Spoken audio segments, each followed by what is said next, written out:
నమస్తే, నేను సిరి.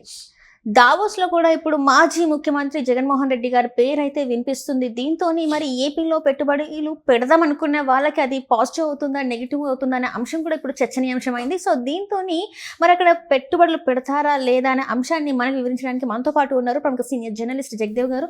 నమస్కారం సార్. నమస్తే. సార్, ఇప్పుడు చూస్తుంటే దావోస్లో మన ఏపీ ముఖ్యమంత్రి గారు చంద్రబాబు నాయుడు గారు అయితే అక్కడ ఉన్నారు.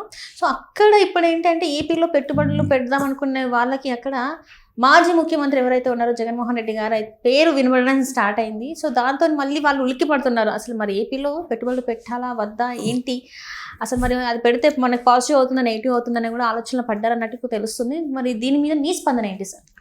ఇది ఇంతకుముందే మనం ఇంతకుముందు ఇన్ ద సెన్స్ ఏదైతే రాష్ట్రానికి పెట్టుబడుల రూపంలో వస్తున్నాయి అనుకుంటున్నారో దానికి సంబంధించి నెగిటివ్గా మెయిల్స్ పెట్టడము, నెగిటివ్గా కొన్ని లేఖలు రాయడం చేశారు. అది ఎవరు రాస్తారు, ఎవరికి అవసరం? అప్పుడే అందరం డిస్కస్ చేసుకున్నాం ఇది ఖచ్చితంగా వైసీపీ వాళ్ళ పని అయిండొచ్చు అన్నట్టుగా సోషల్ మీడియా అంతా కోడే కూసింది. సో ఇప్పుడు నాకైతే ఇది ఆశ్చర్యం అనిపించట్లేదు. ఎందుకు అనిపించట్లేదంటే వాళ్ళు ఎంత చేయాలో అంత చేసేసారు. ఎంత కంపు చేయాలో అంత చేసేసారు.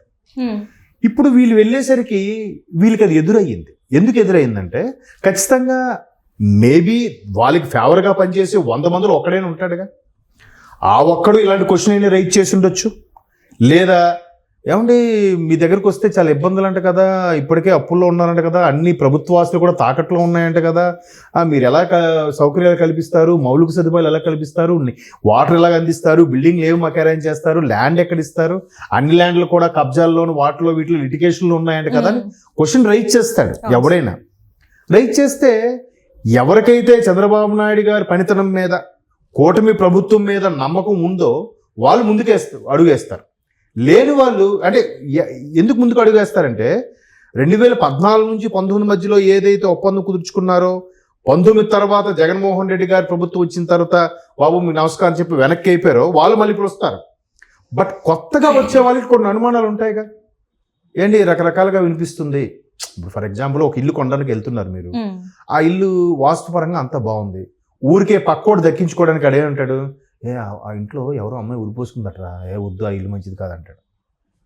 అలా చెప్తాడు. మీకు ఇంక అనుమానం. యాక్చువల్గా అయితే అది ఏం జరగలేదు, మొన్నే కట్టారు, 6 నెలలు అయింది, ఆ ఇంట్లో ఎవరు దిగలేదని చెప్తాడు. వేరే వాడు ఏం చెప్తాడు, ఇలా చెప్తాడు, మీరు అక్కడి నుంచి ఆ పార్టీ తప్పించుకోవడానికి. సో అట్లా బ్యాడ్ ప్రాపగాండా ఆల్రెడీ చేసేశారు.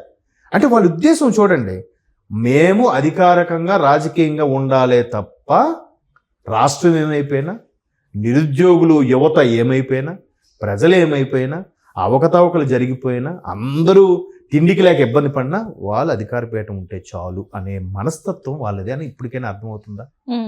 మరి అంతే కదా, గతంలో కూడా ఇదే అంశం వచ్చింది.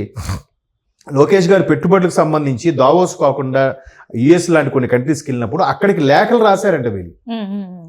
లేఖలు రాసి తిరిగి మాజీ మంత్రి గుడివాడ అమర్నాథ్ గారు లాంటి వాళ్ళు ఏమన్నారు, మేము మా హయాంలో ఇవన్నీ వచ్చాయి, ఇప్పుడు ఇంప్లిమెంట్ అవుతున్నాయని చెప్పాడు ఆయన. సింపుల్గా అబద్ధాలను కూడా చక్కగా చెప్పేస్తున్నారు, చెప్పుకెళ్ళిపోతున్నారు. సో నేను అందుకని అంటున్నాను, ఈ విషయం ఏదైతే మీరు అడిగిన క్వశ్చన్కి దావోస్లో ఇట్లాంటి సమస్య ఎదురైందంటే నాకు ఆశ్చర్యం అనిపించట్లేదు. అనడానికి కారణం వీళ్ళు ముందు చేసిన పెట్టుబడులు పెట్టడానికి వచ్చిన మీరు అనేది ఏంటంటే అప్పుడు యూట్యూబ్ ఇవన్నీ వచ్చినప్పుడు వాళ్ళకి ఆకాశరామన్ ఉత్తరాలే కావచ్చు, మెయిల్సే కావచ్చు జరిగినాయి కాబట్టి. ఎందుకంటే ఇక్కడ పరిస్థితులు అనుకూలంగా ఉండవు. సో మీరు మీ స్టాఫ్కి ఉండదు, మీ లేడీస్ ఉన్న ఎవరైతే లేడీస్ స్టాఫ్ ఉంటారో వాళ్ళకు కూడా ఇక్కడ భద్రత ఉండదు, ఇక్కడ శాంతి భద్రతల ఇది ఉంది అని చెప్పి ప్రభుత్వం వచ్చిన తర్వాత సుమారుగా 30,000 మంది అమ్మాయిలు కనిపించకుండా పోయారు. ఇది కూడా మెన్షన్ చేశారంట. ఇక్కడ పుట్టి పెరిగిన అమ్మాయిలకే భద్రత లేనప్పుడు పరాయి దేశంలో వచ్చిన మీ అమ్మాయిలకి, మీ సిటిజన్స్ కి ఎక్కడ భద్రత ఉంటుంది అనేది కూడా మీరు అన్నట్టు ఆకాశ రామన్న, ఆకాశ సీతమ్మ లెటర్స్ రూపంలో వెళ్ళాయి. ఇవన్నీ ఊహించినవేం కాదు, ఊహించినవే. అయితే బాబు ఇప్పుడున్న పరిస్థితి వచ్చి చూడండి, వీళ్ళు ఇంకా అసలు నిజంగా వీళ్ళు ఇలాంటి చెత్త పనులు చేస్తున్నా ఎవరిని పట్టించుకోకుండా, ఎవరి మీద కేసులు వేయకుండా, వాళ్ళలాగా కుళ్ళు రాజకీయాలు చేయకుండా చేయట్లేదు. అది నిజంగా ఎప్పటికీ వైసీపీ అంటే అభిమానించే మనుషులు అది ఆలోచిస్తే బాగుంటుంది. ఎందుకంటే మన చిన్న ఎగ్జాంపుల్ చెప్తా. పవన్ కళ్యాణ్ గారు మాట్లాడుతుంటే పక్క నుంచి గొడవగా వినిపించింది, ఏది తిరుపతి ఇన్సిడెంట్ తర్వాత. ఎవరు అని అడిగారు. జగన్మోహన్ రెడ్డి గారు వచ్చారంటే ఓ అంటే పవన్ కళ్యాణ్ మాట్లాడినా జగన్మోహన్ రెడ్డి గారికి ఎంత క్రేజ్ ఉంది అన్నట్టుగా చూపించుకుంటున్నారు. మరి ఇదే జగన్మోహన్ రెడ్డి గారు గవర్నమెంట్లో ఉన్నప్పుడు బయటకు వచ్చి అలా మాట్లాడారా? జగన్మోహన్ రెడ్డి గారు అలా బయటకు వచ్చి మాట్లాడితే ఖచ్చితంగా పవన్ కళ్యాణ్ ఆ లైన్లో వస్తే ఖచ్చితంగా అరిచేవాళ్ళు అందరూ కూడా. అప్పుడు చూస్తే తెలిసేది పవన్ కళ్యాణ్ క్రేజ్ ఎక్కువ, జగన్మోహన్ రెడ్డి గారి క్రేజ్ ఎక్కువ. ఈయన ఎక్కడొచ్చాడు బయటికి? వచ్చిన మిగతా వాళ్ళకి ఎవరికి ఆయన ఉన్న ఛాయల్లోకి అలౌ చేశాడా? ప్రజల్నే అలౌ చేయలేదు, ఇక నాయకుల్ని అలౌ చేస్తాడా? ఆయన బ్యారికేడ్లు పెట్టేశాడు కదా, దారి చెట్లు చెట్లు కొట్టేశారు కదా. మరి ప్రజల్నే అలౌ చేయనోడు ఈయన ఉంటుండగా పక్కన ఇంకో నాయకుడు వస్తాడంటే ఎక్కడికి అలౌ చేస్తాడు? అంటే ఎగ్జాంపుల్ చెప్తున్నా. సో అటువంటి మెంటాలిటీ ఉన్నోళ్ళు నా పదవి పోయినా పర్వాలేదు, రాష్ట్రం పోయినా పర్వాలేదు, ఎక్కడికి పెట్టుబడులు రాకూడదు, వీళ్ళకి పేరు వచ్చేయకూడదు.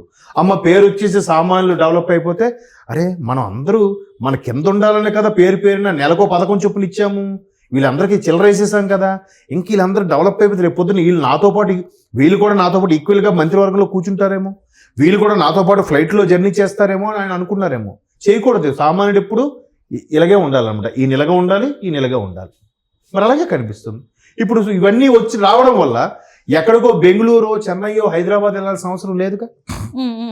వాళ్ళ రాష్ట్రం ఆల్రెడీ అక్కడ మనం ఏపీలో చూసుకున్నట్టయితే ఏపీలో యువత సంఖ్య చాలా తక్కువైంది. ఎప్పుడో పండగలకి పబ్బాలకి తప్ప మిగతా టైంలో అక్కడ యువత అనేది కనబడదు. ఎందుకంటే వలసలు వెళ్ళిపోయారు. హైదరాబాద్, బెంగళూరు, చెన్నై ఈ ప్లేస్ అంటే ఈ స్టేట్స్లలో ఉన్నారే తప్ప అసలు వాళ్ళ స్టేట్, వాళ్ళు పుట్టి పెరిగిన చదువుకున్న స్టేట్లు అయితే వాళ్ళు కనిపించట్లేదు. ఎందుకు కనిపించట్లేదు అంటే నిరుద్యోగ సమస్య. ఇప్పుడు ఒకప్పుడు అంటే ఓన్లీ గవర్నమెంట్ ఉద్యోగాలు ఉండేవి, నిరుద్యోగులుగా ఉండేవి. ఇప్పుడు అన్ని సంస్థలు వచ్చేస్తున్నాయి, ప్రైవేట్ కంపెనీలు వస్తున్నాయి. ఇంకా నిరుద్యోగులు బయటకు ఎందుకు వెళ్తున్నారంటే ప్రాపర్గా లేవు. పోనీ ఏంటి ల్యాండ్ లేదా, వనరులు లేవా, నీరు లేదా, ఎందుకు ఇంకా వెళ్ళాల్సి వస్తుంది?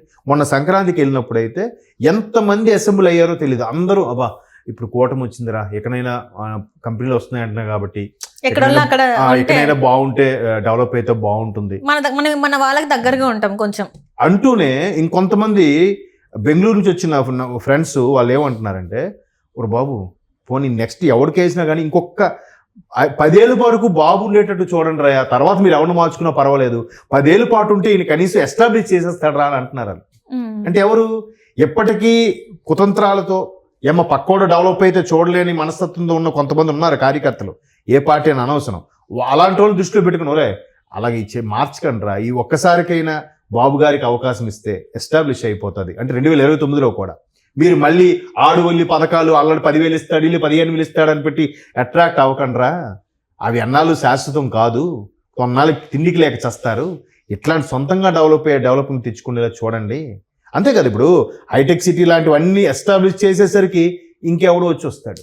ఇప్పుడు అమరావతి అంతా సెట్ చేశాడు, సరిగ్గా అంతా బాగుంటుంది, ఫలాలు వస్తాయని టైంకి ఈడొచ్చాడు, మళ్ళీ ఒక్కసారి స్మాష్ వెనక్కి వెళ్ళిపోయి. మొన్న 19లో కూడా బాబు గారే వచ్చి ఉంటే ఇప్పటికి ఎలా ఉండేది పరిస్థితి? ఎస్టాబ్లిష్ అయిపోయి ఉండేదిగా, ఎక్కడిదక్కడ సెట్ అయిపోయి ఉండేదిగా, ఎవడు మార్చడానికి లేదుగా.